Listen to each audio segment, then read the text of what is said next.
Good morning to the Carlton members. I dare say that you wouldn't have had a great weekend given the way we played on Friday night, and that's totally understandable. We were very poor against a good side.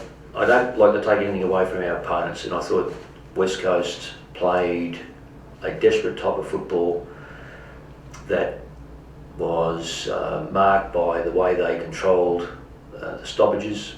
Their leadership was very good. They ran the ball well, and we didn't cope. So there's areas that we have to get better at.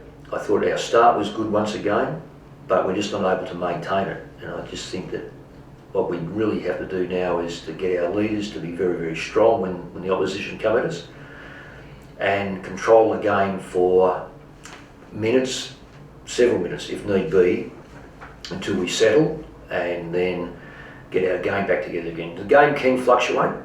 Sides can take it away from one another. We've seen it over the weekend again where sides have led and been beaten badly.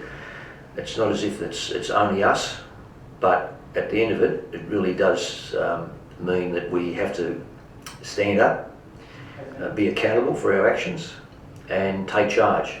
Unfortunately, at this stage, we haven't been able to do that. No excuses, but we've been unfortunate in many respects that we've lost two of our tougher, mentally tough players and our physically tough players in Thomas and White within the first minute of each game. So it hasn't helped us.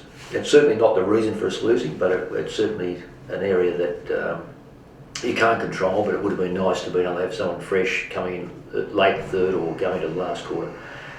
However, we've got some work to do, and we know that. But while there's breath, we will keep trying our hardest. It's certainly not a lack of effort put in here at the club during the course of the week. We try to cover all things we can, and we try to address issues right through our training and through team meetings and so forth. So rest assured, we are terribly disappointed, but we will not rest until we turn this around. On another issue, from all accounts, people have taken again what I've said in regard to free agency to a different level than what was intended. I made mention that free agent players and their managers choose to go to sides when they're available to play in finals.